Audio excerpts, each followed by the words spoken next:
الحمد لله رب العالمين والصلاة والسلام على قائد الغر المحجلين نبینا محمد وعلى آلہ وصحبہ اجمعین وبعد۔ پریے شروتاگن، آدرنیے بھائیوں اور بہنوں، السلام علیکم ورحمۃ اللہ وبرکاتہ۔ سب سے پہلے ہم آج کی اس سبھا میں دل کی گہرائی سے آپ کا سواگت کرتے ہیں اور اپنی بات کا آرمبھ ایک سوال سے کرتے ہیں۔ سوال یہ ہے کہ ایک آدمی اسلام قبول کرنا چاہتا ہے تو اسے کیا کرنا ہوگا؟ مجھے پورا وشواس ہے کہ آپ کا جواب ہوگا وہ کلمہ لا الہ الا اللہ محمد الرسول اللہ کا اقرار کر لے، مسلمان بن جائے گا۔ جواب بالکل صحیح، لیکن کیا اس کلمے میں کوئی جادو ہے جو چند سیکنڈوں میں ایک غیر مسلم کو مسلمان بنا دیتا ہے؟ جی نہیں، بلکہ اس کلمے کا ارتھ اور اس کی مانگ اصل میں انسان کے اندر پریورتن لاتا ہے۔ ایک آدمی اس کلمے میں اس بات کا اقرار کرتا ہے کہ اب تک میرا ماتھا پتھر اور مٹی کی بنی ہوئی مورتیوں کے سامنے جھک رہا تھا، لیکن آج میں اس بات کی گواہی دیتا ہوں کہ میرا ماتھا آج کے بعد اللہ کے علاوہ کسی اور کے سامنے جھک نہیں سکتا۔ میں صرف ایک اللہ کی عبادت کروں گا اور میری یہ عبادت آخری نبی وشو نائک محمد صلی اللہ علیہ وسلم کے بتائے ہوئے طریقے کے انوسار ہوگی۔ جب بات یہ ٹھہری کہ کلمہ لا الہ الا اللہ اسلام کا دروازہ ہے، اسی کے دوارا آدمی اسلام کے گھر میں پرویش کرتا ہے، تو اب سب سے پہلے ضرورت پڑتی ہے کہ اسے سمجھا جائے، اس کے ارتھ کو جانا جائے اور اس کی مانگ کیا ہے اس کے انوسار اپنے آپ کو ڈھالا جائے۔ تو آئیے آج کی سبھا میں ہم اسلام کے اس پہلے کلمہ کو سمجھتے اور جانتے ہیں۔ اس سے پہلے کہ ہم آگے چلیں، یہ بتا دینا مناسب سمجھتے ہیں کہ ہماری بات دو بھاگوں میں ہوگی۔ پہلے بھاگ میں ہم لا الہ الا اللہ کے بارے میں بات کریں گے اور دوسرے بھاگ میں محمد الرسول اللہ صلی اللہ علیہ وسلم کے بارے میں بات کریں گے۔ اس سبھا میں ہماری بات صرف لا الہ الا اللہ کے سمبندھ میں ہوگی۔ تو آئیے پہلے بھاگ کی طرف۔ اس بھاگ میں ہم یہ جانیں گے کہ لا الہ الا اللہ کی اہمیت کیا ہے، لا الہ الا اللہ کا ارتھ کیا ہے، لا الہ الا اللہ کی ویاکھیا کیا ہے، لا الہ الا اللہ کے اقرار کی شرطیں کیا ہیں، لا الہ الا اللہ ہم سے کس چیز کی مانگ کرتا ہے، کیا اللہ تک پہنچنے کے لیے کسی مادھیم اور وسیلے کی ضرورت ہے، اور انت میں یہ جانیں گے کہ وہ کون کون سے کام ہیں جو لا الہ الا اللہ کے اپوزٹ ہیں۔ آدرنیے بھائیوں اور بہنوں، سب سے پہلے آئیے جانتے ہیں کہ کلمہ لا الہ الا اللہ کی اہمیت کیا ہے، اس کا مہتو کیا ہے۔ امام بخاری رحمۃ اللہ علیہ نے الادب المفرد میں بیان کیا ہے کہ اللہ کے رسول صلی اللہ علیہ وسلم نے فرمایا، حضرت نوح علیہ السلام کے دیہانت کا جب وقت قریب ہوا تو انہوں نے اپنے بیٹے سے کہا کہ بیٹا، میں تمہیں وصیت کرتا ہوں، میں تمہیں دو چیزوں کا آدیش دیتا ہوں اور دو چیزوں سے منع کرتا ہوں۔ میں تمہیں لا الہ الا اللہ کا آدیش دیتا ہوں اس لیے کہ ساتوں زمین اور ساتوں آسمان اگر ترازو کے ایک پلڑے میں رکھ دیے جائیں اور لا الہ الا اللہ ایک پلڑے میں رکھ دیا جائے تو لا الہ الا اللہ کا پلڑا بھاری ہو جائے گا، اور اگر ساتوں زمین اور ساتوں آسمان مل کر ایک ٹھوس حلقہ بن جائے تو لا الہ الا اللہ انہیں توڑ دے گا۔ اور میں تمہیں سبحان اللہ و بحمدہ کہنے کا آدیش دیتا ہوں اس لیے کہ وہ ہر چیز کی تسبیح ہے اور اسی کے ذریعہ پوری سرشٹی کو روزی دی جاتی ہے، اور میں تم کو شرک اور گھمنڈ سے منع کرتا ہوں۔ اس حدیث پر غور کیجئے کہ حضرت نوح علیہ السلام اپنے بیٹے کو مرتیو کے وقت لا الہ الا اللہ کی وصیت کر رہے ہیں اور کہتے ہیں کہ اسے معمولی مت سمجھنا، لا الہ الا اللہ کا پوری دنیا مقابلہ نہیں کر سکتی۔ اگر وزن کرنا چاہو اور ترازو کے ایک پلڑے میں ساتوں زمین اور ساتوں آسمان رکھ دیے جائیں اور دوسرے پلڑے میں لا الہ الا اللہ رکھ دیا جائے تو لا الہ الا اللہ کا پلڑا بھاری ہو جائے گا، اور اگر ساتوں زمین اور ساتوں آسمان مل کر ایک ٹھوس حلقہ بن جائے تو لا الہ الا اللہ انہیں توڑ دے گا۔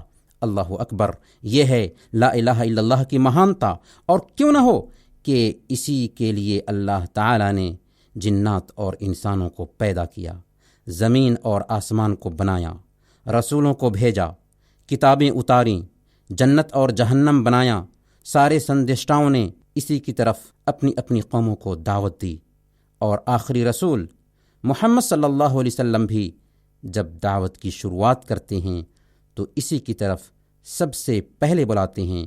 آپ کا یہی نعرہ تھا، یا ایھا الناس قولوا لا الہ الا اللہ تفلحوا، اے لوگو لا الہ الا اللہ کہہ لو، کامیاب ہو جاؤ گے، سفلتا پا جاؤ گے۔ کلمہ لا الہ الا اللہ کا مہتو یہ بھی ہے کہ جس نے سچے دل سے لا الہ الا اللہ کی گواہی دے لی وہ جنت میں ضرور داخل ہوگا۔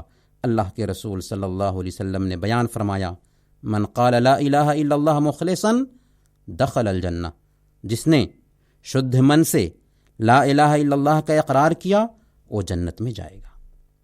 لیکن اس کا ارتھ یہ مت سمجھیں کہ جو لا الہ الا اللہ کہہ لے اس کے بعد جو چاہے کرتا پھرے، نہیں، اس کی ویاکھیا ہم بعد میں کریں گے کہ لا الہ الا اللہ کی مانگ کیا ہے۔ ابھی آپ یہ جان لیں کہ جو لا الہ الا اللہ کہنے کے باوجود پاپ کرتا ہے، گناہ کرتا ہے، تو اسے گناہ کی وجہ سے، پاپ کی وجہ سے جہنم میں جانا پڑ سکتا ہے، پر وہ اس میں ہمیشہ نہ رہے گا، اپنے پاپوں کی سزا پا کر انت میں انشاءاللہ جنت میں ضرور پرویش کرے گا۔ لا الہ الا اللہ کا مہتو یہ بھی ہے کہ موت کے وقت جس کی آخری گفتگو لا الہ الا اللہ ہوگی وہ جنت میں داخل ہوگا۔ صحیح مسلم کی روایت ہے، ایک یہودی لڑکا جو نبی اکرم صلی اللہ علیہ وسلم کی سیوا کرتا تھا، ایک دن بیمار پڑا۔ آپ صلی اللہ علیہ وسلم اس کی خبر لینے گئے، اس کے پاس بیٹھے اور اسے کلمہ لا الہ الا اللہ کی دعوت دینے لگے۔ بیٹا باپ کی طرف دیکھتا ہے تو باپ کہہ دیتا ہے، اطع ابو القاسم، ابو القاسم کی بات مان لو، محمد صلی اللہ علیہ وسلم کی بات مان لو۔ وہ لا الہ الا اللہ پڑھ لیتا ہے، ادھر وہ لا الہ الا اللہ کہتا ہے اور ادھر اس کی آتما نکل جاتی ہے، اس کی روح نکل جاتی ہے۔ اللہ کے رسول صلی اللہ علیہ وسلم وہاں سے نکلتے ہیں تو آپ کا چہرہ خوشی سے دمک رہا تھا، آپ کی زبان سے یہ شبد نکل رہے تھے، الحمدللہ الذی انقذہ بی من النار، اللہ کا شکر ہے کہ اس نے میرے ذریعہ اسے آگ سے بچا لیا۔ دوسری طرف ابو طالب کو دیکھیں، جو اللہ کے رسول صلی اللہ علیہ وسلم کے چچا ہیں، ہر جگہ آپ کا ساتھ دیا تھا لیکن مسلمان نہ ہو سکے تھے۔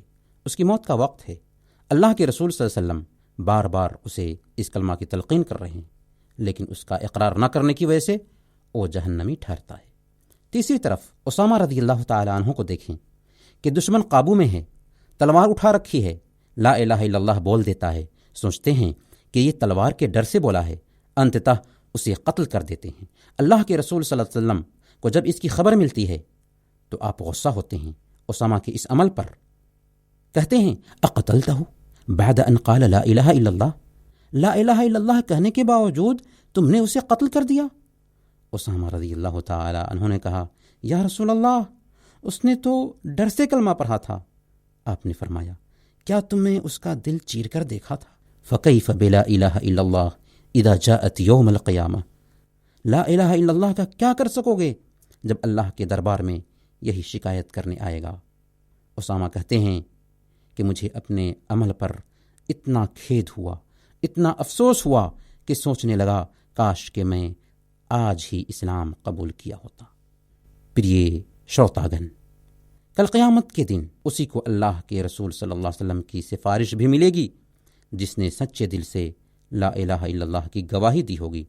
صحیح بخاری کی روایت ہے، اللہ کے رسول صلی اللہ علیہ وسلم نے بیان فرمایا، اسعد الناس بشفاعت یوم القیامہ من قال لا الہ الا اللہ خالصا من قلبہ او نفسہ، قیامت کے دن میری شفاعت سے سب سے زیادہ لابھ وہی اٹھائے گا جو سچے دل سے لا الہ الا اللہ کہہ دے۔ اس سے بڑھ کر آپ یہ جان لیں کہ کل قیامت کے دن جب لوگ اللہ کے پاس اپستھت ہوں گے اور ان کے عملوں کو تولا جا رہا ہوگا تو لا الہ الا اللہ کا پلڑا سارے عملوں پر وزنی ہو جائے گا، بھاری پڑ جائے گا، جیسا کہ سنن ترمذی کی روایت ہے۔ اللہ کے رسول صلی اللہ علیہ وسلم بیان فرماتے ہیں، کل قیامت کے دن اللہ تعالیٰ میری امت میں سے ایک آدمی کو الگ کرے گا، اس کے پاپوں کے 99 رجسٹر کھول دیے جائیں گے۔ جی ہاں، آج ہم جو نیکی اور برائی کرتے ہیں نا، ہمارے دائیں اور بائیں کندھے پر بیٹھے فرشتے انہیں نوٹ کر رہے ہیں، اور کل قیامت کے دن انہیں ہمارے سامنے میں رجسٹر کی شکل میں کھول کر بیان کر دیا جائے گا۔ اس شخص کے گناہوں کے 99 رجسٹر اس کے سامنے کھول دیے جائیں گے۔ پھر کیا ہوگا؟ ہر رجسٹر اتنا بڑا ہوگا کہ جہاں تک اس کی نظریں پہنچتی ہوں گی۔ اس کے بعد اللہ تعالیٰ اس سے سمبودھت ہوگا۔ اللہ تعالیٰ کہے گا، کیا تو اس میں سے کسی چیز کا انکار کرتا ہے؟ کیا میرے لکھنے والے فرشتوں نے تجھ پر اتیاچار کیا ہے، ظلم کیا ہے؟ وہ کہے گا، نہیں اے میرے رب۔ پھر اللہ پوچھے گا، تیرے پاس اس کا کوئی عذر ہے؟ وہ کہے گا، نہیں اے میرے رب۔ پھر اللہ تعالیٰ فرمائے گا، گھبراؤ مت میرے بندے، میرے پاس تیری ایک نیکی ہے، آج تجھ پر ظلم نہ ہوگا۔ پھر کاغذ کا ایک ٹکڑا نکالا جائے گا جس پر کلمہ لا الہ الا اللہ لکھا ہوگا۔ اللہ تعالیٰ کہے گا، ترازو کے پاس اپستھت ہو جاؤ اے میرے بندے۔ وہ کہے گا، اے میرے رب، ان بڑے بڑے رجسٹروں کی تلنا میں اس کاغذ کے ایک ٹکڑے کا کیا وزن ہوگا؟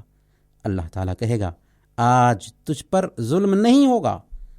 نبی پاک صلی اللہ علیہ وسلم کہتے ہیں، پھر ایک پلڑا میں وہ 99 رجسٹر رکھ دیے جائیں گے اور دوسرے پلے میں کاغذ کا وہ ٹکڑا رکھ دیا جائے گا۔ تب کیا ہوگا؟ سنیے اللہ کے رسول صلی اللہ علیہ وسلم کا فرمان، فطاشت السجلات وثقلت البطاقہ، رجسٹروں کا پلڑا ہلکا ہو جائے گا اور کاغذ کے ٹکڑے کا پلڑا بھاری ہو جائے گا۔ آپ صلی اللہ علیہ وسلم نے حدیث کے اخیر میں بیان فرمایا، فلا یثقل مع اسم اللہ شیء، اللہ کے نام کے برابر کوئی چیز نہیں ہو سکتی۔ سبحان اللہ۔ کل قیامت کے دن یہی کلمہ ہمیں نجات دلانے والا ہے۔ اگر یہ کلمہ سچا ہوگا تو ہمارے گناہوں کے 99 رجسٹر پر بھی یہ کلمہ بھاری پڑ جائے گا۔ یہ ہے کلمہ لا الہ الا اللہ، جو اسلام کا پہلا پلر ہے۔ جسے ایک غیر مسلم بولتا ہے تو مسلمان بن جاتا ہے۔ 5 سمے کی نمازوں میں اسے ہر مسلم بولتا ہے، ہر اذان میں سنتا ہے۔ اپنے بچوں کو مسلمان سب سے پہلے یہی کلمہ سکھاتا ہے۔ لیکن افسوس کی بات یہ ہے کہ اس کلمہ کا ارتھ کیا ہوتا ہے، اس کی ویاکھیا کیا ہوتی ہے، یہ کلمہ ہم سے کیا چاہتا ہے، اسے ہم میں سے ادھیک تر لوگ نہیں جانتے۔ حالانکہ اس چھوٹے سے شبد کے اندر ارتھ اور ویاکھیا کا سمندر بھرا ہوا ہے۔ سب سے پہلے ہمیں اس کلمہ کو سمجھنا چاہیے تھا، لیکن ہم اس کلمہ پر سب سے زیادہ ظلم کر رہے ہیں کہ پڑھتے تو ہیں لیکن سمجھتے نہیں۔ دنیا کے سارے شبدوں میں، دنیا کے سارے کلمات میں سب سے زیادہ مظلوم یہی شبد اور یہی کلمہ ہے۔ تو آئیے لا الہ الا اللہ کے معنی کو جانتے ہیں۔ کلمہ لا الہ الا اللہ بھی 2 شبدوں سے مل کر بنا ہے، یا یہ کہہ لیجئے کہ لا الہ الا اللہ کے 2 پلرز ہیں۔ پہلا انکار یعنی نیگیٹو، اور دوسرا اثبات یعنی پازیٹو۔ پہلا پلر نفی ہے، انکار ہے۔ لا الہ، نہیں ہے کوئی سچا عبادت کے لائق، نہیں ہے کوئی سچا پوجا کے لائق۔ یہ انکار ہے کہ عبادت اور پوجا کے لائق کوئی سرے سے ہے ہی نہیں۔ یہ ہر طرح کے شرک کا انکار کر دیتا ہے اور ہر چیز کی عبادت کو باطل اور نرست ٹھہراتا ہے۔ دوسرا پلر ہے یعنی پازیٹو، الا اللہ، سوائے اللہ کے۔ دوسرا پلر یہ ثابت کرتا ہے کہ عبادت کے لائق اگر کوئی ذات ہے تو وہ صرف اللہ ہے۔ جیسے کوئی کہے کہ روم میں کوئی نہیں ہے سوائے احمد کے، اس کا صاف مطلب یہ ہوا کہ صرف احمد ہی روم میں ہے، احمد کے علاوہ اور کوئی روم میں ہے ہی نہیں۔ اس لیے اگر کہا جاتا ہے کہ احمد روم میں ہے تو ذہن میں یہ سوال آئے گا کہ ممکن ہے احمد کے علاوہ بھی کوئی ہو جس کو بات کرنے والے نے دھیان میں نہیں رکھا۔ لیکن جب ہم کہتے ہیں کہ کوئی روم میں ہے ہی نہیں سوائے احمد کے، تو اس کا مطلب یہ ہوا کہ ذہن سے اس بات کو کھرچ کر نکال دیا جاتا ہے کہ احمد کے علاوہ کسی اور کا تصور رکھو ہی نہیں، احمد کے علاوہ کسی دوسرے کا سرے سے روم میں وجود ہے ہی نہیں۔ تو جب ہم کہتے ہیں لا الہ الا اللہ تو اس کا مطلب یہ ہوا کہ عبادت کے لائق اور کوئی ہے ہی نہیں سوائے اللہ تعالیٰ کے۔ اللہ تعالیٰ کے علاوہ کسی اور کی عبادت کا تمہارے ذہن میں خیال آنا ہی نہیں چاہیے۔ اس میں پہلے شرک اور کفر کا انکار ہے، اس کے بعد اللہ تعالیٰ کے لیے عبادت کو ثابت کیا گیا ہے۔ اس طرح لا الہ الا اللہ کا صحیح مفہوم یہ ہے کہ لا معبود بحق الا اللہ، اللہ کے علاوہ کوئی سچا عبادت کے لائق نہیں۔ گویا لا الہ الا اللہ کا مطلب یہ ہوا کہ اس بات کا عقیدہ اور اقرار کہ اللہ کے علاوہ کوئی صحیح عبادت کے لائق سرے سے ہے ہی نہیں۔ عبادت کیا ہے؟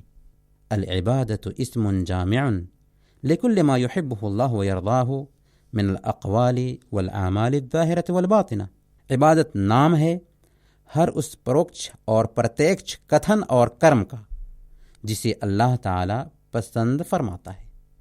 عبادت میں دو چیزیں شامل ہوتی ہیں، انتہا درجے کا پریم اور انتہا درجے کا انوسرن۔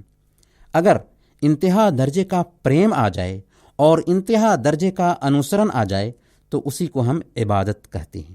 اس طرح عبادت ہر وہ کام ہوا جو کسی وشیش مہیما کی آگیاکاری پراپت کرنے کے لیے کیا جائے یا اس کی اوگیا کے ڈر سے کیا جائے۔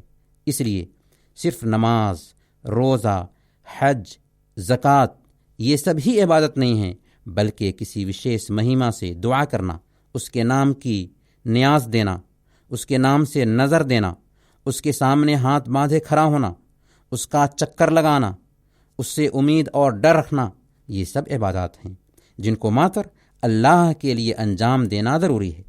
ویسے بھی ہم نمازوں کے اندر ہر رکعت میں سورہ فاتحہ پڑھتے ہیں، جس کے اندر ہم یہ اقرار کرتے ہیں ایاک نعبد و ایاک نستعین۔ اس کا مطلب کیا ہوتا ہے؟ اس کا مطلب ہوتا ہے اے اللہ ہم صرف تیری ہی عبادت کرتے ہیں، اے اللہ ہم صرف تیری ہی پوجا کرتے ہیں اور صرف تجھ ہی سے سہایتا چاہتے ہیں، تیرے علاوہ ہم کسی کی عبادت نہیں کرتے، تیرے علاوہ ہم کسی سے سہایتا نہیں چاہتے۔ اور نماز کے اندر جب تشہد کے لیے بیٹھتے ہیں تو یہی دعا کرتے ہیں التحیات للہ والصلوات والطیبات۔ ہر قسم کی قولی، بدنی اور مالی عبادتیں کس کے لیے ہیں؟ صرف اللہ رب العالمین کے لیے ہیں۔ اللہ تعالیٰ نے بھی بیان فرمایا قل ان صلاتی ونسکی ومحیای ومماتی للہ رب العالمین لا شریک لہ وبذلک امرت وانا اول المسلمین۔ اے میرے نبی آپ فرما دیجئے بے شک میری نماز اور میری قربانی اور میری زندگی اور موت سب اللہ رب العالمین کے لیے ہے، خالص اللہ کے لیے ہے، کوئی اس کا شریک نہیں۔ مجھے اسی بات کا حکم دیا گیا ہے اور میں سب سے زیادہ آگیاکاری ہوں۔ پریے شروتاگن، ہم نے کہا لا الہ، تو لا کا ارتھ ہوتا ہے نہیں، لیکن الہ کا کیا ارتھ ہوتا ہے؟ الہ عربی زبان میں 3 حرفوں سے مل کر بنا ہے، الف، لام اور ہا، جس کے وبھن ارتھ بیان کیے گئے ہیں۔ شرن لینا، پناہ پکڑنا، بے انتہا شوق اور پریم سے دوسروں کی طرف متوجہ ہونا، شانتی اور اطمینان حاصل کرنا۔ اس طرح الہ کا معنی یہ ہوا کہ او معبود جو عبادت کا حق رکھتا ہو، عبادت کا ادھیکار رکھتا ہو۔ کس بنیاد پر؟ ان وشیشتاؤں کے آدھار پر جس سے وہ پریپورن ہے، اور یہ ذات اللہ ہی کی ہے۔ انسان سب سے پہلے یہ دیکھتا ہے کہ اس کے لابھ اور ہانی کا مالک کون ہے۔ جب وہ جان لیتا ہے کہ اللہ ہی نے اسے پیدا کیا، اس سے پہلے کے لوگوں کو پیدا کیا، وہی روزی دیتا ہے، وہی پالتا ہے، وہی دنیا پر شاسن کر رہا ہے، وہی ہر بھلائی کا اختیار رکھتا ہے، وہی نقصان سے بچا سکتا ہے، اس کا دل، دماغ، جگر، گردہ، تات پرجیے کے جسم کا ہر حصہ اللہ ہی کے قبضہ اور اختیار میں ہے۔ جب تک وہ چاہتا ہے یہ سارے انگ صحیح کام کرتے ہیں، اور جب وہ چاہتا ہے اس کو موت دے دیتا ہے۔ عزت دینا، ذلت دینا، اولاد دینا سب اسی کے ہاتھ میں ہے۔ تو اس کا نتیجہ یہ ہوتا ہے کہ انسان کے دل میں اللہ سے ٹوٹ کر پریم پیدا ہو جاتا ہے۔ اس کا تعلق اللہ سے ایسا ہی ہو جاتا ہے جیسے ایک دودھ پیتے بچے کا اپنی ماں کی گود سے تعلق ہوتا ہے۔ اب وہ اللہ کی دیا سے مایوس نہیں ہوتا، اللہ کی رحمت سے مایوس نہیں ہوتا، وہ اللہ پر بھروسہ اور اعتماد کرتا ہے، اللہ کے ہر حکم اور ہر فیصلے پر صبر کرتا ہے، اللہ کے عذاب سے ڈرتا ہے، اللہ کے سوا کسی سے نہیں ڈرتا۔ عبادات کے جو بھی کام ہیں سب اللہ کے لیے کرنے لگ جاتا ہے، پریشانیوں میں اسی سے لو لگاتا ہے، کٹھنائیوں میں اسی کو پکارتا ہے، اسی کے پاس پناہ طلب کرتا ہے اور اسی کی محبت میں سکون پاتا ہے۔ اور یہی ہے لا الہ الا اللہ کی مانگ، کہ اللہ کے علاوہ ہر چیز کی عبادت کو چھوڑ دیا جائے، عبادت کے سارے کام اللہ رب العالمین کے لیے شروع کر دیے جائیں۔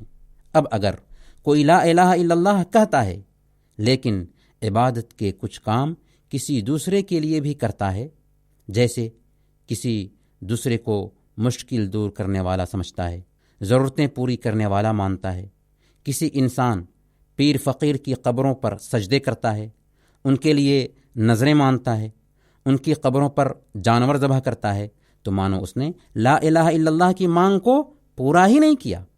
کہ لا الہ الا اللہ کی مانگ یہی ہے کہ ایک انسان اللہ کے علاوہ ہر ایک کی پوجا پاٹ چھوڑ دے، نماز اللہ کے لیے ادا کرے، رکوع اللہ کے لیے کرے، سجدہ اللہ کے لیے کرے، دعا اللہ کے لیے کرے، ذبح اللہ کے لیے کرے، قربانی اللہ کے لیے کرے، نظر اللہ کے لیے دے، پناہ اللہ سے مانگے، فریاد صرف اللہ رب العالمین سے کرے۔ کیوں؟ اس لیے کہ اللہ پاک کا فرمان ہے، سورہ حج آیت نمبر 62، ذَلِكَ بِأَنَّ اللَّهَ هُوَ الْحَقُّ وَأَنَّ مَا يَدْعُونَ مِن دُونِهِ هُوَ الْبَاطِلُ۔ یہ اس لیے کہ اللہ تعالی ہی حق ہے اور وہ اللہ کے علاوہ جس کی پوجا کرتے ہیں وہ باطل ہے۔ پھر یہ شروطاگن، لا الہ الا اللہ کا اقرار کب صحیح ہوگا؟ کب مانا جائے گا کہ ایک آدمی لا الہ الا اللہ کو صحیح طریقے سے اپنا رہا ہے؟ اس کی شرطیں کیا ہیں؟ اس میں 7 شرطوں کا پایا جانا بہت ضروری ہے۔ سب سے پہلے گیان ہو، یعنی بولنے والے کو اس کلمہ کا معنی پتہ ہو، اور اس کی جو مانگ ہے کہ اللہ کے علاوہ ہر ایک کی عبادت کو چھوڑ دینا، اسے وہ جانتا ہو۔ اللہ تعالیٰ نے فرمایا سورہ محمد آیت نمبر 19، فَاعْلَمْ أَنَّهُ لَا إِلَٰهَ إِلَّا اللَّهُ، جان لو کہ اللہ کے علاوہ اور کوئی سچا عبادت کے لائق نہیں۔ اس لیے اگر کوئی اس کا ارتھ نہیں جانتا اور بار بار اس کی رٹ لگاتا ہے تو صرف رٹ لگانے سے مسلمان نہیں بن سکتا۔ دوسرے نمبر پر یقین ہو اور وشواس ہو، یعنی بولنے والے کے دل میں اس کے تعلق سے ذرہ برابر شک نہ ہو، یا لا الہ الا اللہ کا جو تقاضا ہے، اس کی جو مانگ ہے کہ اللہ کے علاوہ ہر ایک کی عبادت کو چھوڑ دینا، اس کے تعلق سے اس کے دل میں کسی طرح کا ڈاؤٹ نہ ہو، شک نہ ہو۔ اللہ تعالیٰ نے فرمایا سورہ حجرات آیت نمبر 15، انما المؤمنون الذین آمنوا باللہ ورسولہ ثم لم یرتابوا، نسندے مومن وہ ہیں جو اللہ پر اور اس کے رسول پر ایمان لاتے ہیں، پھر اس میں کسی طرح کا شک نہیں کرتے۔ تیسرے نمبر پر اخلاص ہو، یعنی اللہ کی آگیا کاری چاہتے ہوئے اس نے اس کو بولا ہو۔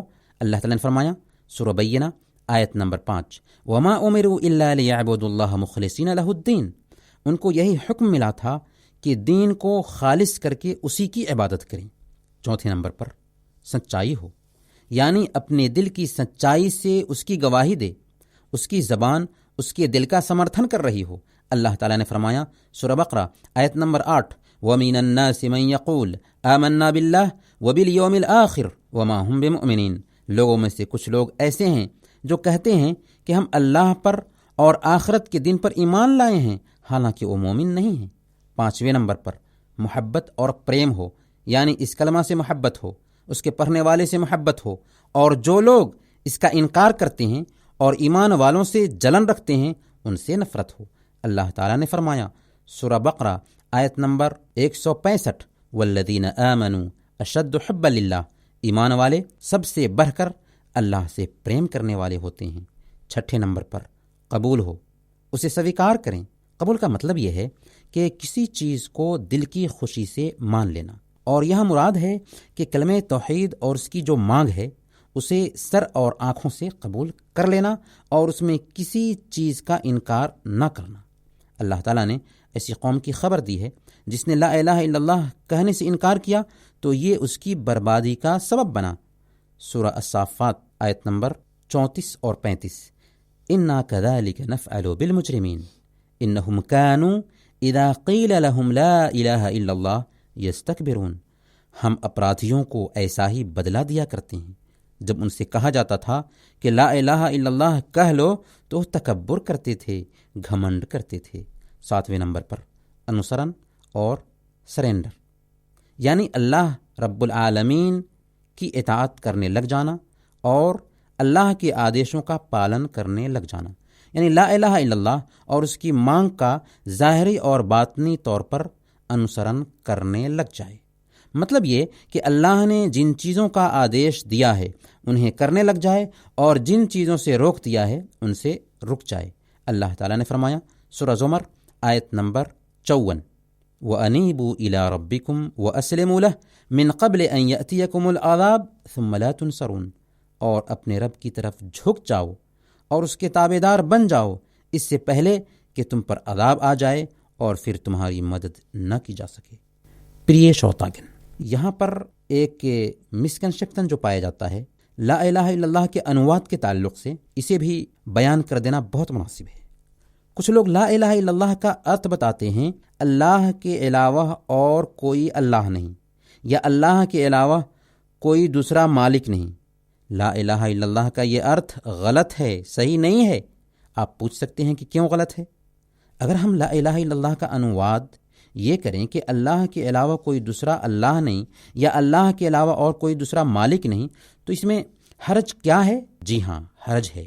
ایسا کہنے کی وجہ سے اسلامی سدھانت اور ان دھرموں کے سدھانتوں میں کوئی انتر رہے گا ہی نہیں، اس لیے کہ دنیا کے ادھیک تر دھرموں میں یہ بات مانی جاتی ہے اور ان کے ماننے والے یہ آستھا رکھتے ہیں کہ پیدا کرنے والا، دنیا کو چلانے والا اور کائنات کو اپنے اختیار میں رکھنے والا اوپر والا اللہ ہے۔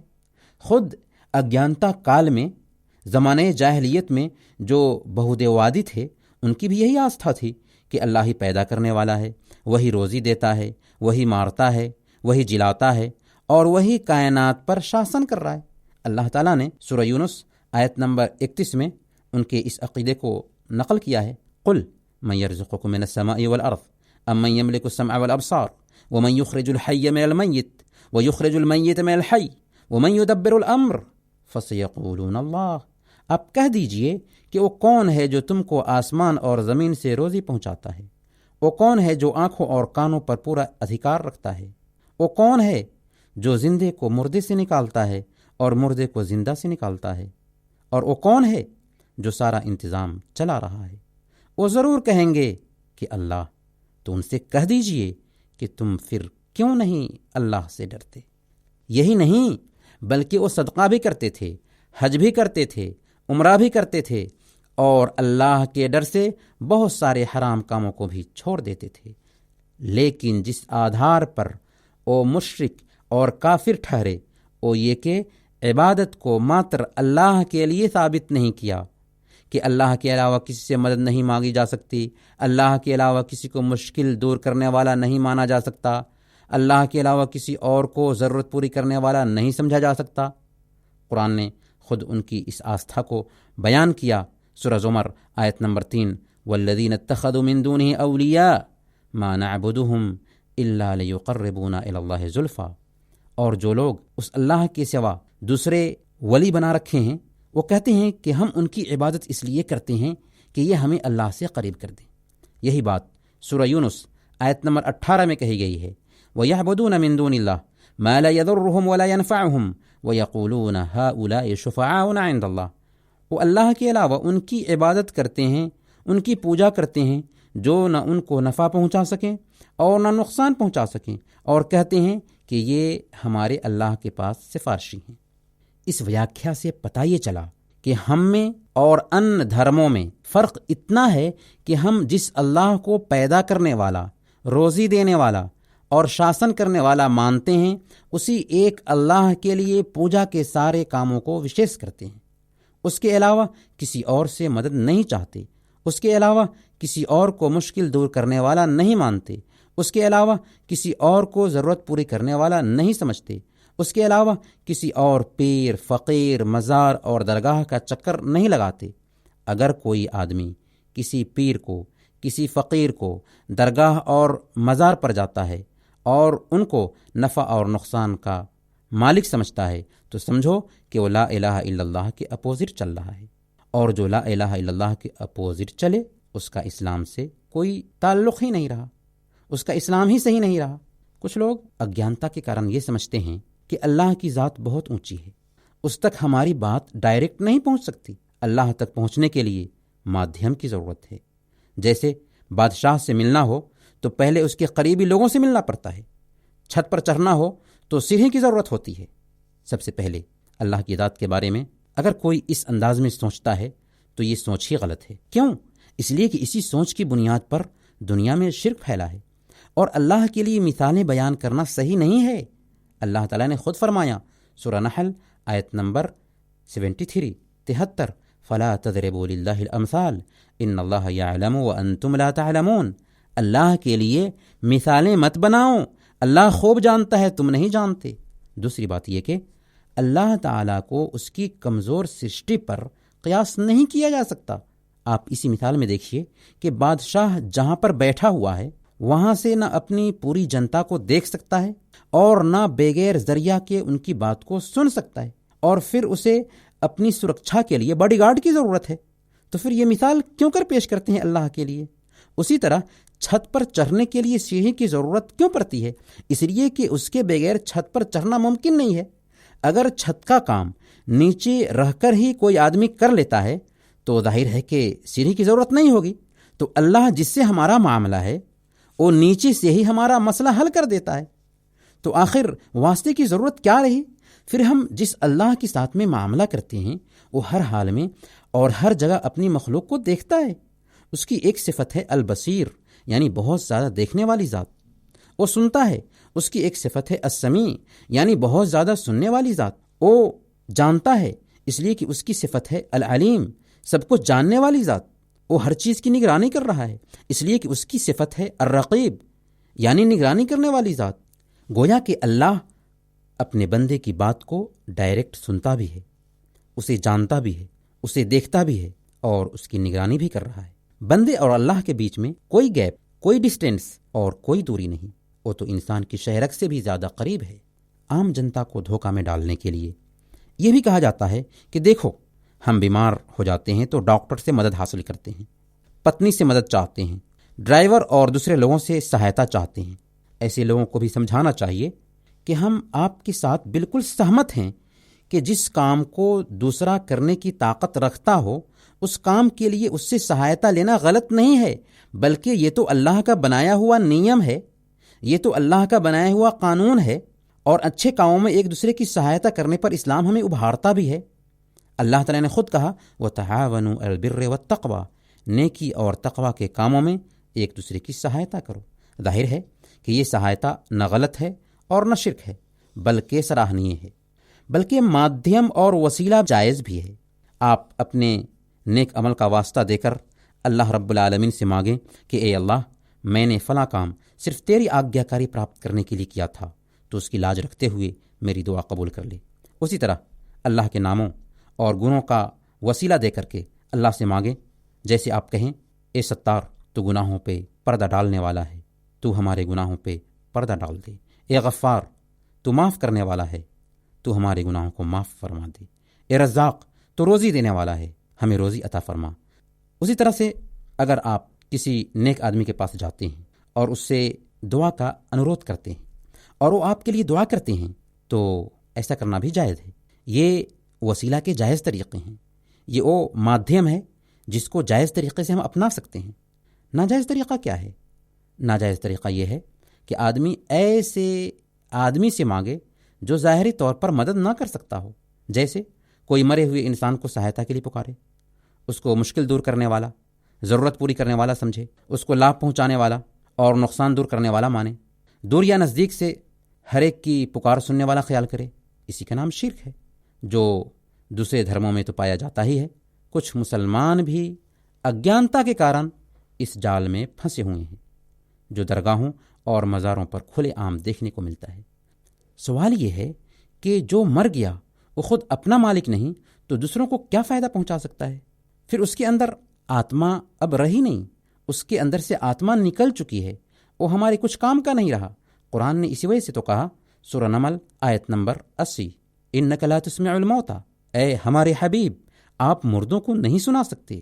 سورہ فاطر آیت نمبر 22، وَمَا أَنْتَ بِمُسْمِعٍ مَنْ فِي الْقُبُورِ، جو قبروں میں ہیں آپ ان کو نہیں سنا سکتے۔ تو جو مر گیا وہ ہمارے کسی کام کا نہیں رہا۔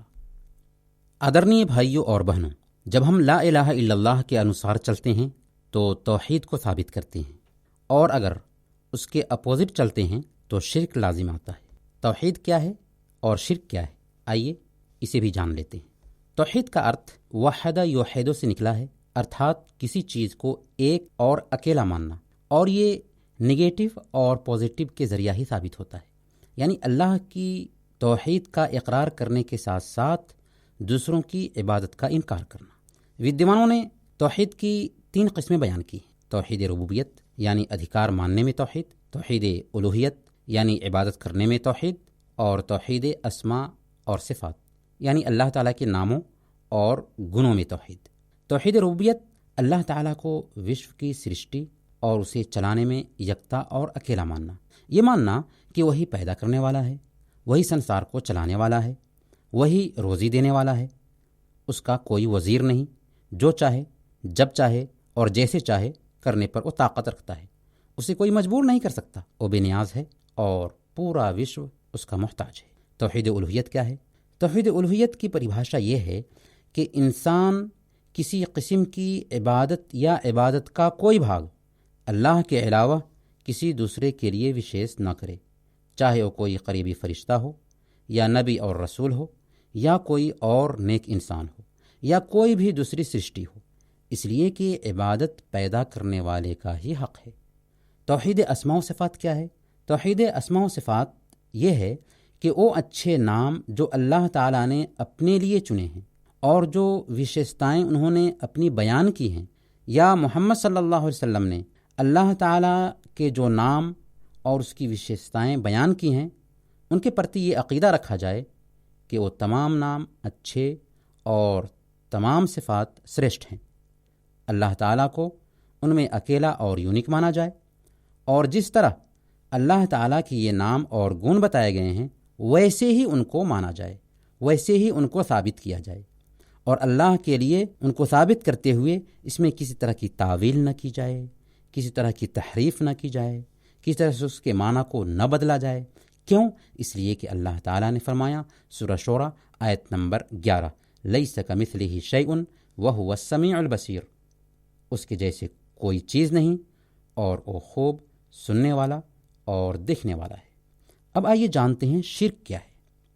اگر کوئی آدمی اللہ تعالیٰ کی ذات میں یا اس کی وشیشتاؤں میں یا اس کی عبادت میں کسی دوسرے کو شریک ٹھہراتا ہے تو مانو او لا الہ الا اللہ کے خلاف چل رہا ہے، اور یہی شرک ہے، ارتھات اللہ تعالیٰ کی ذات یا اس کی صفات یا اس کی عبادت میں کسی دوسرے کو شریک ٹھہرانا۔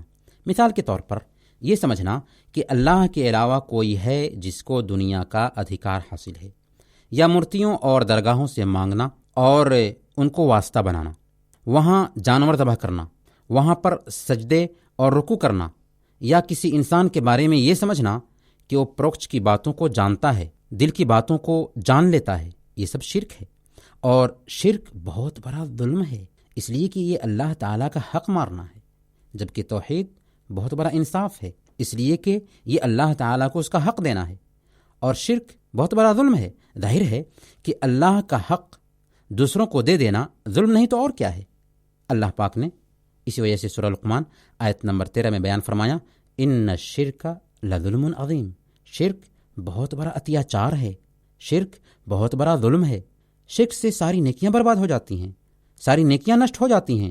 سورہ زمر آیت نمبر 65 میں اللہ پاک نے بیان فرمایا، وَلَقَدْ أُوحِيَ إِلَيْكَ وَإِلَى الَّذِينَ مِنْ قَبْلِكَ لَئِنْ أَشْرَكْتَ لَيَحْبَطَنَّ عَمَلُكَ وَلَتَكُونَنَّ مِنَ الْخَاسِرِينَ، یقیناً تیری طرف بھی اور تجھ سے پہلے کے نبیوں کی طرف بھی وہی کی گئی ہے کہ اگر تو نے شرک کیا تو نسندیہ تیرا عمل نشٹ ہو جائے گا اور نسندیہ تو ہانی اٹھانے والوں میں سے ہوگا۔ بلکہ اگر کسی شخص کی موت شرک کی استھتی میں ہو جاتی ہے تو اس کی معافی کسی صورت میں نہیں ہو سکتی۔ اللہ تعالیٰ نے سورہ نساء آیت نمبر 48 میں بیان فرما دیا ہے، ان اللہ لا یغفر ان یشرک بہ ویغفر ما دون ذلک لمن یشاء، بے شک اللہ تعالیٰ اپنے ساتھ شرک کیے جانے کو نہیں معاف کرتا، اس کے سوا جسے چاہے معاف کر دیتا ہے۔ اب آپ پوچھ سکتے ہیں کہ شرک دنیا میں کب شروع ہوا اور کیسے شروع ہوا؟ تو اس کا جواب یہ ہے کہ آدم علیہ الصلاۃ والسلام جو پہلے انسان تھے، ان کی سنتان 10 شتابدیوں تک ایک اللہ کی عبادت کرتی رہی، ان میں 10 شتابدی تک شرک نہ آ سکا تھا۔ سورہ یونس آیت نمبر 19 میں اللہ تعالیٰ نے فرمایا کان الناس امۃ واحدۃ فاختلفوا، لوگ پہلے سب کے سب ایک جماعت اور ایک سموہ تھے، پھر وہ متبھید کر بیٹھے۔ ایسا کب ہوا اور کیسے ہوا؟ امام بخاری رحمۃ اللہ علیہ نے سورہ نوح کے آیت نمبر 23 کی ویاخیا کرتے ہوئے حضرت ابن عباس رضی اللہ تعالیٰ عنہ سے نقل کرتے ہیں کہ نوح علیہ السلام کے زمانے میں 5 نیک لوگ تھے، ود، سوا، یغوث، یعوق اور نصر۔ جب وہ مر گئے تو شیطان ان سے پریم کرنے والوں کے پاس آیا اور ان سے کہنا شروع کر دیا کہ دیکھو یہ تمہارے بیچ آدرش بن کر رہتے تھے، ان کے مرنے کے بعد تم ان کو بھول جاؤ گے، بہتر ہے کہ ان کی مورتیاں بنا لو اور اپنی بیٹھکوں میں رکھا کرو تاکہ ان کو دیکھ کر تمہارے اندر بھی اللہ کی عبادت کا جذبہ پیدا ہو سکے۔ بات اچھی لگی اور لوگوں نے ان کی مورتیاں بنا لی اور اپنی بیٹھکوں میں انہیں سجا دیا۔ ان کی پوجا نہیں کرتے تھے، پرنتو جب وہ مر گئے اور ان کی سنتان آئی تو ایک زمانہ کے بیتنے کے بعد جب ان کی سنتانوں میں گیان کی کمی آئی تو شیطان ان کے پاس آ کر کہنے لگا کہ دیکھو تمہاری بیٹھکوں میں یہ جو مورتیاں رکھی گئی ہیں، تمہارے پروج سنکٹوں اور کٹھنائیوں میں ان سے مانگتے تھے اور ان کی ضرورت پوری ہو جاتی تھی۔ اب کیا تھا؟ ان کی سنتان شیطان کے بہکاوے میں آ گئی اور انہیں مورتیوں کی پوجا شروع کر دی۔ تب اللہ کی غیرت جوش میں آئی اور شرک پھیلنے کے بعد سب سے پہلے رسول حضرت نوح علیہ السلام کو اللہ تعالیٰ نے نبی بنا کر بھیجا۔ اس کے بعد ہر یوگ میں سندیشٹا آتے رہے جن کی سنکھیا 1,24,000 تک پہنچتی ہے۔ سب سے انت میں اللہ تعالیٰ نے محمد صلی اللہ علیہ وسلم کو سارے انسانوں کے مارگ درشن ہیتو بھیجا۔ آپ نے مکہ میں 13 سال بتائی جس میں لوگوں کو ایک اللہ کی عبادت کی طرف بلاتے رہے اور شرک سے روکتے رہے۔ مدینہ گئے تو وہاں بھی 10 سال تک لوگوں کو شرک سے ڈراتے رہے۔ آپ صلی اللہ علیہ وسلم اپنے پوتر جیون کے انتم چھن میں ہیں، پریشانی بڑھتی جا رہی ہے۔ اس وقت بھی آپ کو اگر کوئی چیز پریشان کر رہی ہے تو یہی کہ ہماری امت پھر دوبارہ شرک میں نہ پھنس جائے۔ اسی لیے ایسی گمبھیر استھتی میں بھی یہ فرما رہے تھے جیسا کہ صحیح بخاری اور صحیح مسلم کی روایت ہے، لعنت اللہ علی الیہود والنصارى اتخذوا قبور انبیائہم مساجد۔ یہودیوں اور عیسائیوں پر اللہ کی لعنت ہو کہ انہوں نے نبیوں کی قبروں کو سجدہ گاہ بنا لیا۔ آپ سوچئے جب یہودیوں اور عیسائیوں پر اللہ کی لعنت ہوگی اس لیے کہ انہوں نے نبیوں کی قبروں کو سجدہ گاہ بنا لیا، تو وہ لوگ جو ولیوں کی قبروں پر سجدہ کرتے ہیں کیا ان کے اوپر اللہ کی لعنت نہ ہوگی؟ پیارے بھائیوں، اب تک کی ویاخیا میں ہم نے ایک سوال کا جواب پا لیا اور وہ یہ ہے کہ عبادت کس کی؟ اگر آپ سے پوچھا جائے عبادت کس کی کرنی چاہیے تو آپ فوراً جواب دیں گے کہ عبادت صرف اور صرف ایک اللہ کی ہو سکتی ہے۔ اللہ کے علاوہ کسی اور کی عبادت کرنا یا عبادت میں کسی دوسرے کو بھاگیدار ٹھہرانا شرک ہے، اور یہی مطلب ہے لا الہ الا اللہ کا۔ لا الہ الا اللہ کا اقرار کر کے ایک آدمی اسلام میں داخل ہوتا ہے۔ اگر کوئی لا الہ الا اللہ کے خلاف چلے، اس کے اپوزٹ وہ زندگی گزارنے لگے، تو لا الہ الا اللہ پڑھنے کے باوجود وہ اسلام کی سیما سے نکل جاتا ہے۔ کچھ لوگوں میں یہ مسکنسیپشن پایا جاتا ہے کہ جو ویکتی مسلمان پریوار میں پیدا ہو وہ مسلمان ہی رہے گا، چاہے اس کا وچار، اس کی آستھا کچھ بھی ہو۔ اسی پرکار جس کسی نے ایک بار کلمہ پڑھ لیا، کلمہ شہادت کی گواہی دے لی، وہ مہاپرلے کے دن تک مسلمان ہی رہے گا، چاہے وہ اسلام کے اپوزٹ ہی کیوں نہ چلتا ہو۔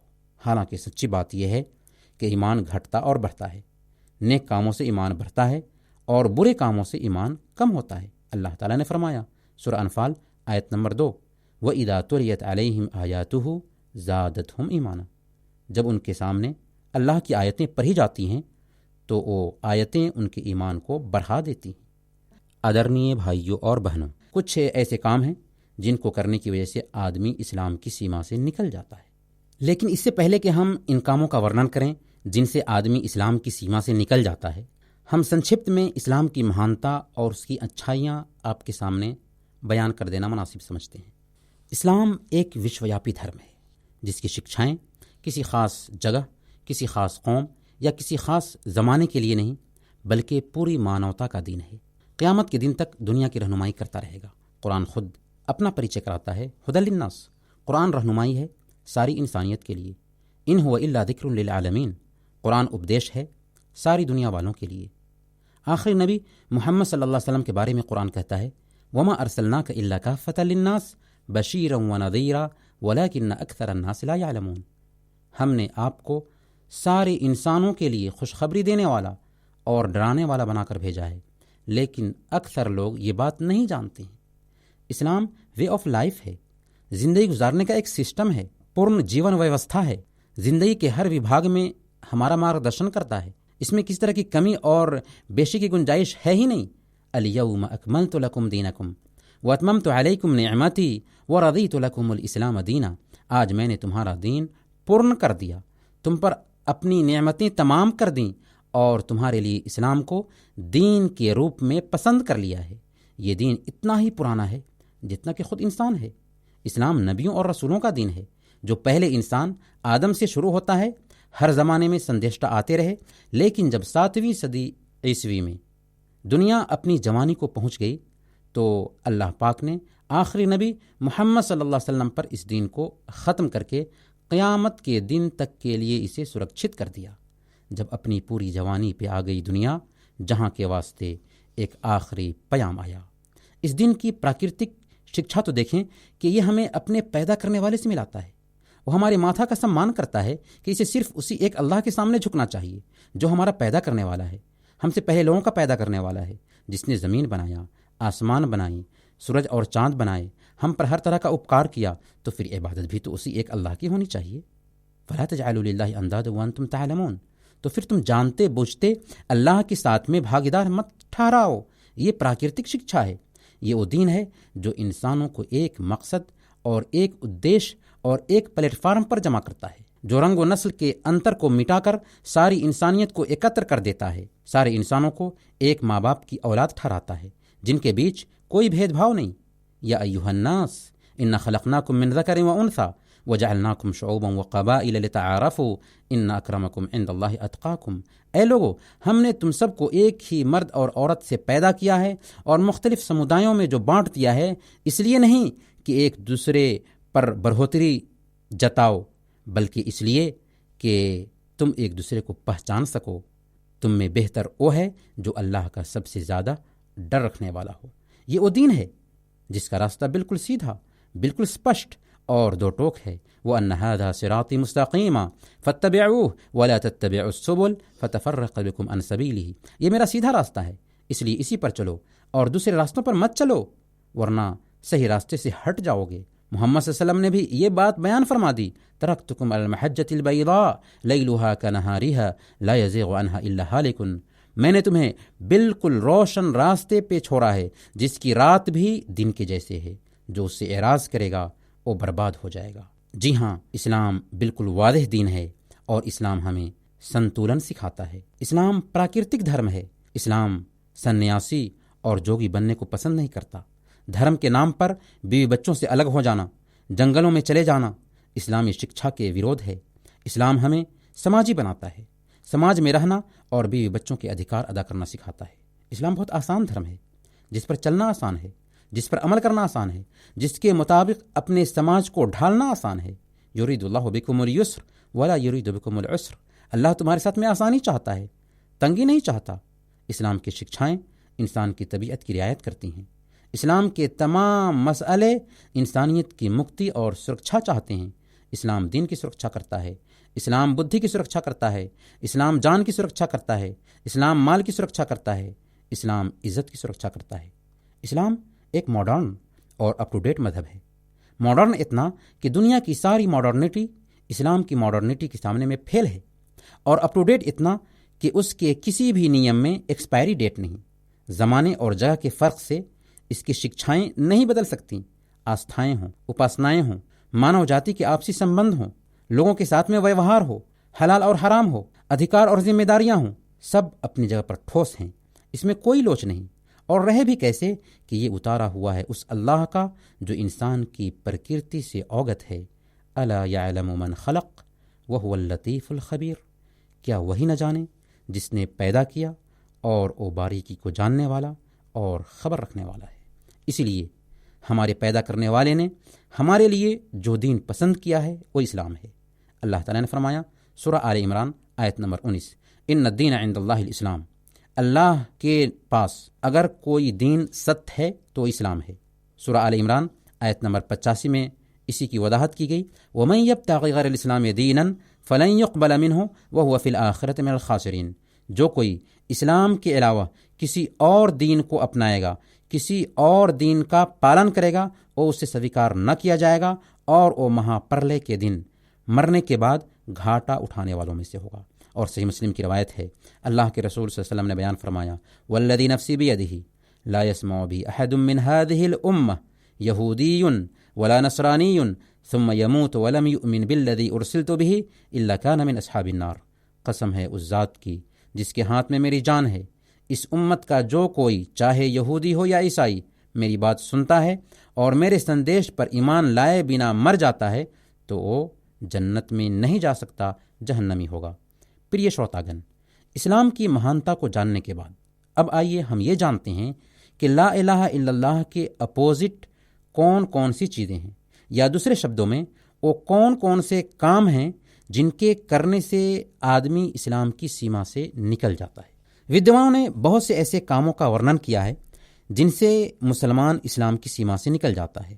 ان میں سے ہم 10 کاموں کو آپ کے سامنے سنکشپت میں بیان کریں گے تاکہ ہم، آپ اور دوسرے تمام لوگ اس سے اپنے آپ کو بچا سکیں۔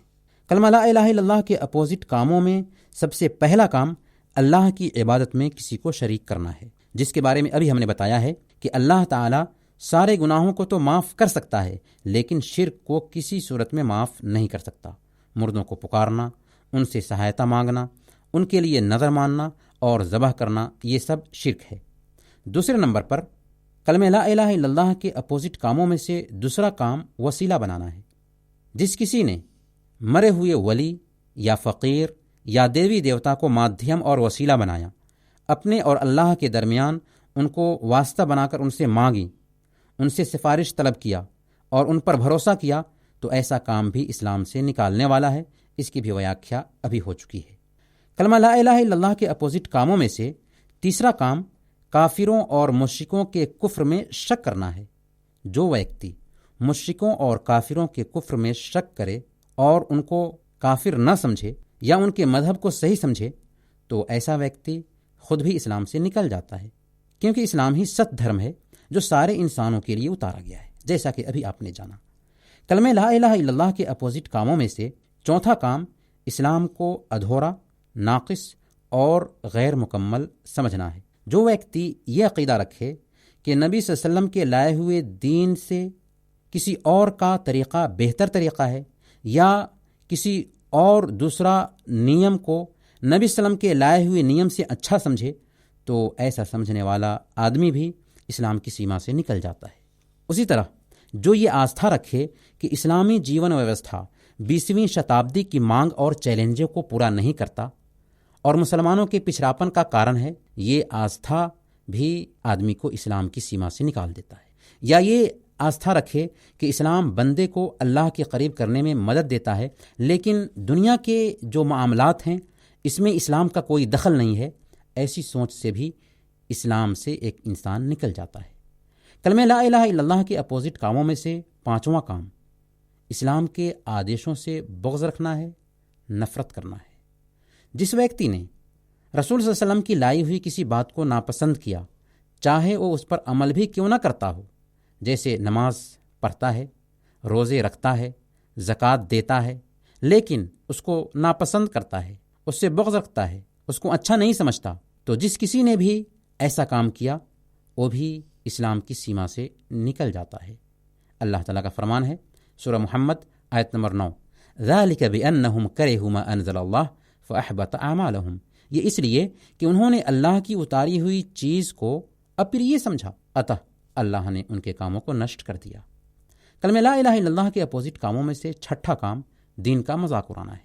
جو ویکتی نبی صلی اللہ علیہ وسلم کے لائے ہوئے دین یا اس میں موجود ثواب یا سزا وغیرہ کا مذاق اڑاتا ہے تو وہ بھی وہ کام کر رہا ہے جس کی وجہ سے ایک آدمی اسلام کی سیما سے نکل جاتا ہے، کیونکہ اللہ تعالیٰ کا فرمان ہے سورہ توبہ آیت نمبر 66 اور 65، وَلَئِن سَأَلْتَهُمْ لَيَقُولُنَّ إِنَّمَا كُنَّا نَخُوضُ وَنَلْعَبُ قُلْ أَبِاللَّهِ وَآيَاتِهِ وَرَسُولِهِ كُنْتُمْ تَسْتَهْزِئُونَ لَا تَعْتَذِرُوا قَدْ كَفَرْتُمْ بَعْدَ إِيمَانِكُمْ۔ اگر آپ ان سے پوچھیں تو صاف کہہ دیں گے کہ ہم تو یوں ہی آپس میں ہنس کھیل رہے تھے۔ کہہ دیجئے اللہ اور اس کی آیتیں اور اس کا رسول ہی تمہارے ہنسی مذاق کے لیے رہ گئے ہیں، تم بہانے نہ بناؤ، نسندہ تم ایمان کے بعد بے ایمان ہو گئے۔ کلمہ لا الہ الا اللہ کے اپوزٹ کاموں میں سے 7واں کام جادو کرنا یا کرانا ہے۔ جادو کرنا یا کرانا وہ کام ہے جس کی وجہ سے ایک ویکتی اسلام کے سیما سے نکل جاتا ہے، کیونکہ جادو میں شیطانوں سے تعلق باندھنا پڑتا ہے، اور جو مسلمان ہوگا وہ شیطان سے تعلق نہیں رکھتا۔ اللہ تعالیٰ کا فرمان ہے سورہ بقرہ آیت نمبر 102، وما يعلمان من احد حتى يقولا انما نحن فتنة فلا تكفر۔ وہ دونوں کسی دوسرے کو اس وقت تک جادو نہیں سکھاتے تھے جب تک یہ نہ کہہ دیں کہ ہم تو ایک آزمائش ہیں، پس تو کفر نہ کر۔ پتہ یہ چلا کہ جادو سیکھنا کفر ہے، اس کی وجہ سے ایک انسان اسلام کی سیما سے نکل جاتا ہے۔ کلمہ لا الہ الا اللہ کے اپوزٹ کاموں میں سے 8واں کام مسلمانوں کے خلاف کافروں کی سہایتا کرنا ہے۔ مسلمانوں کے خلاف مشرکوں اور کافروں کی مدد کرنا بھی اسلام سے نکال دینے والا کام ہے۔ اللہ تعالیٰ کا فرمان ہے سورہ مائدہ آیت نمبر 51، وَمَن يَتَوَلَّهُم مِّنكُمْ فَإِنَّهُ مِنْهُمْ إِنَّ اللَّهَ لَا يَهْدِي الْقَوْمَ الظَّالِمِينَ۔ تم میں سے جو ان مشرکوں کو اپنا دوست بنائے گا وہ انہی میں سے ہے، اور اللہ ظالم قوم کو کبھی ہدایت نہیں دیتا۔ کلمہ لا الہ الا اللہ کے اپوزٹ کاموں میں سے 9واں کام اسلامی آدیشوں سے آزادی ہے۔ جو ویکتی یہ آستھا رکھے کہ کچھ لوگوں کو محمد صلی اللہ علیہ وسلم کی شریعت پر عمل کرنے سے نکلنے کی اجازت ہے، تو ایسا عقیدہ رکھنے والا انسان اسلام سے نکل جاتا ہے، کیونکہ اللہ تعالیٰ نے محمد صلی اللہ علیہ وسلم کو ساری انسانیت کے لیے بھیجا ہے۔ اب محمد صلی اللہ علیہ وسلم کے آنے کے بعد اسلام ہی قابل قبول ہے۔ اسلام کے علاوہ کسی اور دین کو کوئی اپناتا ہے تو وہ قابل قبول نہیں۔ اللہ تعالیٰ نے سورہ آل عمران آیت نمبر 85 میں بیان فرمایا، وَمَن يَبْتَغِ غَيْرَ الْإِسْلَامِ دِينًا فَلَن يُقْبَلَ مِنْهُ وَهُوَ فِي الْآخِرَةِ مِنَ الْخَاسِرِينَ۔ جو ویکتی اسلام کے سوا اور دین تلاش کرے اس کا دین قبول نہ کیا جائے گا، اور وہ مرنے کے بعد نقصان پانے والوں میں سے ہوگا۔ اور ابھی میں نے صحیح مسلم کی حدیث ذکر کی ہے، قسم ہے اس ذات کی جس کے ہاتھ میں میری جان ہے، جو کوئی بھی اس امت کا، چاہے وہ یہودی ہو یا عیسائی ہو یا کسی بھی دھرم کا ماننے والا ہو، میرے بارے میں سنتا ہے اور میرے اوپر ایمان نہیں لاتا اور اسی حالت میں مر جاتا ہے، وہ جہنم میں جائے گا۔ کلمہ لا الہ الا اللہ کے اپوزٹ کاموں میں سے 10واں کام دین سے منہ موڑنا ہے۔ اللہ کے دین سے منہ موڑ لینا کہ نہ اس کو سیکھنا اور نہ اس پر عمل کرنا، یہ بھی اسلام سے نکال دینے والے کاموں میں سے ہے۔ اللہ تعالیٰ کا فرمان ہے سورہ سجدہ آیت نمبر 22، وَمَنْ أَظْلَمُ مِمَّنْ ذُكِّرَ بِآيَاتِ رَبِّهِ ثُمَّ أَعْرَضَ عَنْهَا إِنَّا مِنَ الْمُجْرِمِينَ مُنْتَقِمُونَ۔ اس سے بڑھ کر ظالم کون ہو سکتا ہے جسے اللہ کی آیتوں کے ذریعہ سمجھایا گیا پھر بھی اس نے ان سے منہ موڑ لیا۔ وشواس رکھو، یقین مان لو کہ ہم پاپیوں سے بدلہ لینے والے ہیں۔ پریے شروتاگن، آدرنیے بھائیوں اور بہنوں، یہ رہا لا الہ الا اللہ کا ارتھ، اس کی ویاکھیا، اس کی مہانتا، اس کی شرطیں اور اس کی مانگ، اور لا الہ الا اللہ کے اپوزٹ چیزیں۔ اب ہمارا کرتویہ بنتا ہے کہ ہم اپنے ایمان کی سرکشا کریں، لا الہ الا اللہ کے انوسار سویم کو ڈھالنے کی کوشش کریں، اس سمبندھ میں ادھک سے ادھک جانکاری پراپت کریں، اور اپنے پریوار میں بھی لا الہ الا اللہ کے سندیش کو عام کریں۔ انہی باتوں کے ساتھ ہم آپ سے انومتی چاہتے ہیں، اس امید کے ساتھ کہ ہم اگلی سبھا میں محمد الرسول اللہ صلی اللہ علیہ وسلم کے بارے میں بات کریں گے۔ وصلی اللہ علی نبینا محمد وعلی آلہ وصحبہ اجمعین۔